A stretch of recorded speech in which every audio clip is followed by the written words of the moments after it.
নমস্কার, welcome back to my channel sparkling Sayani. সবাই কেমন আছেন? আশা করি আপনারা সবাই খুব খুব ভালো আছেন। আর আমাদের তো গলার অবস্থা এত খারাপ, গলা দিয়ে আওয়াজই বেরোচ্ছে না। তার মধ্যে আজকে আবার ভোর 4:30-5টায় উঠে আমরা রেডি হয়েছি। এই দুদিন হলো আমি বাবা মার কাছে এসছি, আর আপনাদেরকে এতদিন দেখাচ্ছিলাম যে জায়গায় আমার ছোট থেকে বড় হয়ে ওঠা। আর চলুন আজকে আপনাদের নিয়ে যাব আর একটা অন্য জায়গায়, যেখানে অভিকের ছোটবেলা কেটেছে। তো এখন আমরা প্রায় হাওড়া স্টেশন পৌঁছেই গেছি। ওই তো ঘড়িতে এখন বাজে সকাল 6:07। আমরা এখন এখান থেকে ধরবো ইস্পাত এক্সপ্রেস, যে ট্রেনটা হিসেব মতো 6:55 ছাড়ে। আর এখন তো টাইম টেবিল চেক করতে গিয়ে দেখছি ট্রেনটা 6:35 ছাড়বে। ভাগ্য ভালো আমরা একটু তাড়াতাড়িই পৌঁছে গেছি। ওই দেখুন প্ল্যাটফর্মে অলরেডি গাড়ি দাঁড়িয়ে আছে, আর ওই যে ওপরে বোর্ডে লেখা আছে 6:35 ছাড়বে। আর আমাদের তো অলরেডি টিকিট বুক করা আছে, সিট নাম্বার একেবারে ওই পিছন দিকে। ওদিকে অভিকও ছুটছে, আর আমাদেরও বারবার হাত নেড়ে ডাকছে তাড়াতাড়ি আসার জন্য। এদিকে তাড়াতাড়ি আসতে গিয়ে কি কাণ্ড দেখুন, মামনের চটি গেছে চিড়ে। সেই চটি হাতে নিয়ে এখন কোনো রকমে আমরা দৌড়ে দৌড়ে যাচ্ছি ট্রেনে উঠবো বলে।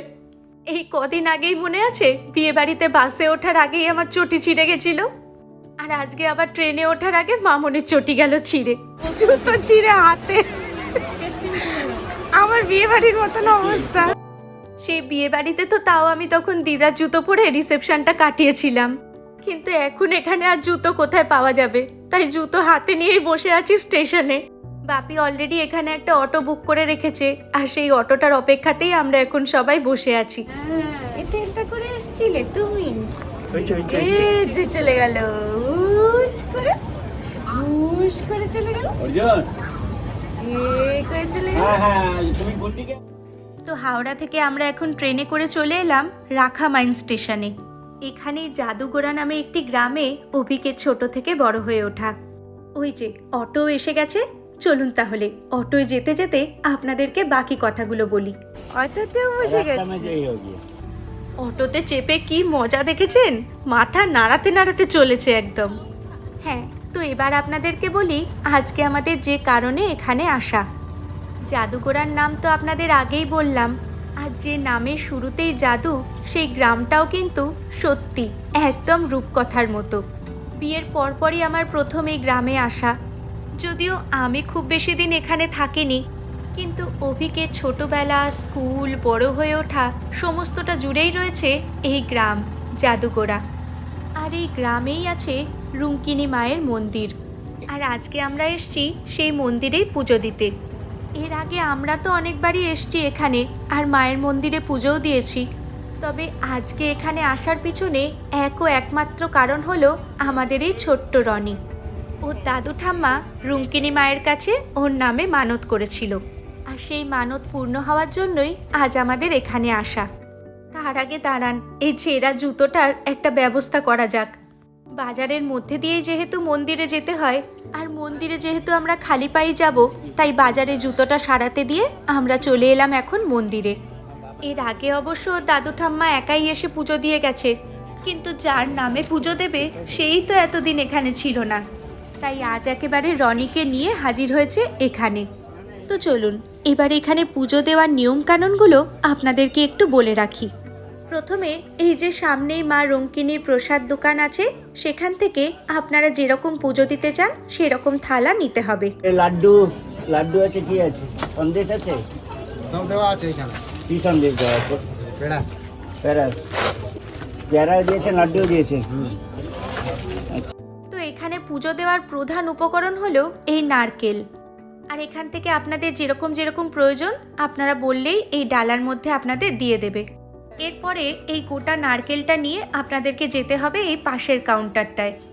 পুজো দেওয়ার আগে এখানে নারকেলটা দিতে হয়, আর ওনারা এইভাবে নারকেলের ছোবড়াগুলো ছাড়িয়ে দেন। তারপরে আবার যেভাবে আপনারা ডালা নিয়েছিলেন সেই ডালা নিয়ে এখানে লাইন আছে, সেই লাইনে দাঁড়াতে হয়। তবে আজকে যেহেতু রবিবার তাই ভিড় একটু বেশি, তবে আপনারা যদি সপ্তাহের অন্যান্য দিন আসেন তবে কিন্তু একটুখানি ফাঁকা পাবেন।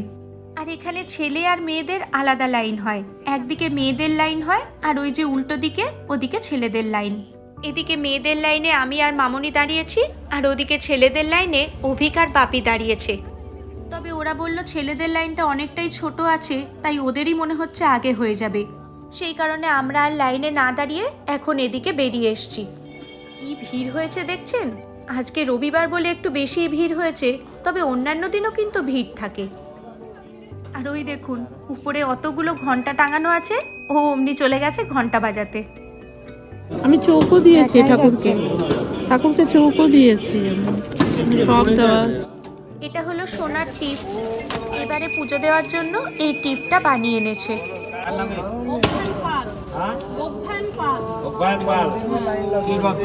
আলিমান গোত্র।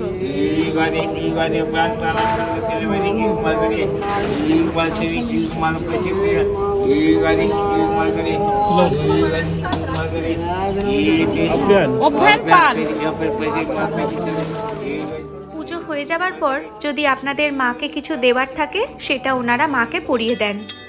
এখন যেমন এই টিপটা দিল মাকে পরানোর জন্য, তো সেই টিপটা অভ্যানের কপালে ছুঁয়ে মাকে এখন পরিয়ে দিচ্ছেন।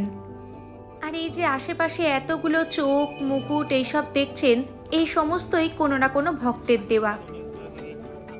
আর পুজো হয়ে যাবার পর ওনারা এইভাবে একটি আরতির থালা দেন, সেই থালা দিয়ে আপনারা মাকে আরতি করতে পারেন। আর আরতি হয়ে যাবার পর পুরোহিত মশাই মায়ের আশীর্বাদ প্রাপ্ত টিপ পরিয়ে দেন। আমাকে দেখো, আমাকে দেখো, টিপ করো, টিপ করতে না না ভাই আচ্ছা দিয়ে দিন আমি। আপনার আচ্ছা আচ্ছা ঠিক আছে আপনার ঘোরাবেন কেন? এই যে কোনো রকমে এটাকেও টিপ পরানো গেছে। হ্যাঁ বলবেন। আজকে প্রচুর ভিড়, তার মধ্যেও যাই হোক মায়ের পুজো দেওয়াও হয়ে গেছে ভালোভাবে। আর এদিকে আশীর্বাদ নিয়ে এখন বেরোলাম। তো চলুন এবার আপনাদেরকে দেখাই মানত পূর্ণ হওয়ার পর কি করতে হয়। এইখানে দেখুন গাছের মধ্যে অনেকগুলো নারকোল বাঁধা আছে।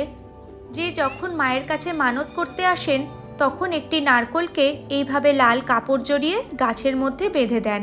আর তারপর যখন মানত পূর্ণ হয়ে যায় তখন আবার একটি যে কোনো নারকোলকেই এইভাবে লাল কাপড়টি খুলে উপর থেকে ঠান্ডা জল ঢেলে ঠান্ডা করে তারপর সেটিকে নিচের নদীতে ভাসিয়ে দেওয়া হয়। প্রতিদিন প্রচুর মানুষ আসেন এখানে মানত করতে।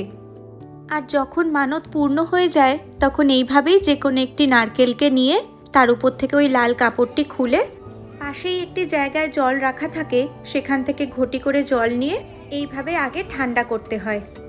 তারপর মাকে ধন্যবাদ জানিয়ে এইভাবে নারকেলটি নিচে ফেলে দিতে হয়। তো এখন আমাদের পুজোর সমস্ত কিছু কাজকর্ম হয়ে গেছে। এবার আমরা চলে এসেছি একটা দোকানে খেতে। সকলের তো প্রচণ্ড খিদে পেয়ে গেছিল, তো পাশেই একটা দোকানে দেখলাম ধোসা তৈরি হচ্ছে, তো সবাই মিলে এখন খেতে বসে পড়েছি। আর দুপুরে লাঞ্চে আবার এক পরিচিতের বাড়ি নেমন্তন্ন আছে। বাপি আসলে এখানে এত বছর ধরে আছে, এখানে সকলেই প্রায় আত্মীয় স্বজনের মতো। আর তাই আজকে আমরা এখানে আসবো শুনে একজনদের বাড়িতে আমাদের ইনভাইটও আছে। যা গরম পড়েছে, যাবার পথে একটু ডাবও খেয়ে নিলাম। আর এদিকে যেখানে আমাদের ইনভাইট ছিল ওদিকে সেখানেও দেখছি ব্রেকফাস্টে আমাদের জন্য ধোসা আনিয়ে রেখেছিলেন, কিন্তু সেই খবরটা আমাদের কাছে পৌঁছানোর আগেই অলরেডি আমরা সবাই ধোসার অর্ডার দিয়ে দিয়েছি। তো এখন আর কি করণীয়, ধোসা টোসা খেয়ে এখন আমরা যাচ্ছি সেই আঙ্কেলের বাড়ি। আর ওদিকে অভিকের মুখের হাসিটা দেখছেন, সেই পুরনো জায়গা, চেনা পথঘাট, চেনা রাস্তা। যতই যাই বলুন, ছোটবেলার দিনগুলোই মনে হয় সব থেকে ভালো ছিল। সবাইকে টাটা করতে করতে যাচ্ছে, সবাইকে টাটা করে দিচ্ছে, জাদুঘরকে টাটা করে দিচ্ছে। এদিকে অভিকের ছোটবেলাকে টাটা করছে আমাদের ছোট্ট রনি। বিদায় তো জানাতেই হবে, কারণ খুব বেশিক্ষণের জন্য তো আমরা আসিনি। আজকে সকালেই এসছি, আবার আজকে বিকেলের ট্রেনেই আমরা ফিরে যাব। তারই মাঝে ওই যেটুকু সময় পাওয়া যায় সেটুকুই একদম মন প্রাণ ভরে উপভোগ করা। তবে জায়গাটা কিন্তু ভীষণ সুন্দর, চারপাশে পাহাড় দিয়ে ঘেরা, আর সেই পাহাড়ের কোলে একটা ছোট্ট গ্রাম। আর আমরা যখন এখানে এসছিলাম সেই সময়টা ছিল মার্চ মাসের শুরুর দিক। আকাশে বাতাসে তখন বসন্তের ছোঁয়া। আর কিছুদিন বাদেই দোল উৎসব। আর এদিকে প্রকৃতিও দেখুন কি সুন্দর আবির রঙে সেজে উঠেছে। তো এখান থেকে ফেরার পথে কিছু আদিবাসী মানুষজনকে দেখলাম সেজেগুজে কোথাও একটা যাচ্ছে। আর পরে জানতে পারলাম আমাদেরও যেমন বসন্তে দোল উৎসব হয়, তেমনি এই গ্রামেও সরুল বলে একটি উৎসব হয়, সেটাও ওই হোলিরই মতন। তো এই সামনেই কোথাও সেই অনুষ্ঠানের আয়োজন করা হয়েছে, আর এই গ্রামেরই সমস্ত মানুষ দল বেঁধে সেখানে সেজেগুজে যাচ্ছেন। হোলি ওই হোলির আগে ওরা সরল বলে একটা আছে। সরল পুজো। पानी से खेलता है, रंग से नहीं खेलता। তো ওনার থেকে যা জানতে পারলাম সেটা হচ্ছে এই সরুল উৎসবে ওনারা রঙের বদলে জল ব্যবহার করেন। আর এইসব দেখতে দেখতেই এখন আমরা জাদুগোড়া ছেড়ে চলে যাচ্ছি ঘাটশিলায়, কারণ আমাদের আসার ট্রেনটা ছিল রাখা মাইন্সে আর যাবার ট্রেনটা হচ্ছে ঘাটশিলা থেকে। সেখানে যাবার পথেও এই সুন্দর সুন্দর বাড়িঘরগুলো চোখে পড়ল। একটুখানি রঙের ছোঁয়াতেই কত সুন্দর সেজে উঠেছে বাড়িগুলো। আর যে নদীর ওপর দিয়ে এখন আমরা পার হয়ে যাচ্ছি সেটা হলো সুবর্ণরেখা নদী।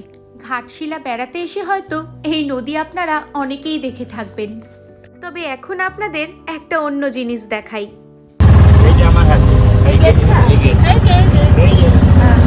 আর বাপি এখানে কি কি তৈরি করেছে সেই সব দেখতে দেখতেই আমরা পৌঁছে গেলাম ঘাটশিলা স্টেশনে। যদিও কর্মসূত্রে বাপি এই জাদুঘোড়াতে থাকতো, তবে বাপির আসল বাড়ি কিন্তু এই ঘাটশিলাতেই। তবে এখন যেহেতু আমাদের ট্রেন ধরার তাড়া আছে আর হাতে সময় খুবই কম, তাই এখন আর সেখানে যাওয়া হলো না।